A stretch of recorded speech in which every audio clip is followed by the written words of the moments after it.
Hey everyone, welcome back to the channel. If you're holding XRP on Coinbase Wallet and want to move it to Phantom Wallet, you're in the right place. With the latest updates in 2025, this process is faster and more secure than ever, but I'll guide you through it step by step to make sure it's smooth sailing. First, why do this?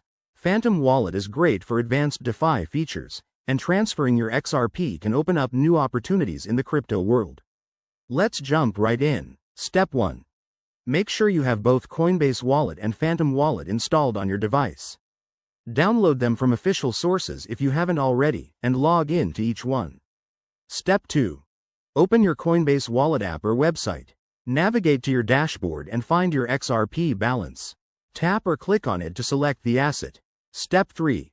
Choose the Send or Withdraw option. You'll be prompted to enter a recipient address, so keep that handy. Step 4. Switch to your Phantom Wallet. Go to your XRP account. Phantom might have new 2025 features like enhanced QR code scanning, and copy the wallet address. Double-check it to avoid any errors, as crypto transactions are irreversible. Step 5. Back in Coinbase, paste the Phantom address into the recipient field. Enter the amount of XRP you want to transfer, and don't forget to account for any network fees, which are often lower in 2025 due to improved blockchain tech.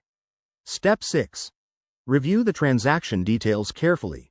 Hit Confirm, and you'll see a confirmation screen. It might take a minute or two for the transfer to process on the blockchain. Once it's done, head back to Phantom Wallet and refresh your balance. Your XRP should be there. A quick tip. Always enable two-factor authentication and use hardware wallets for extra security in 2025's evolving crypto landscape. And if you run into issues, check for network outages or contact support. That's all for this tutorial. You've now mastered withdrawing XRP from Coinbase to Phantom.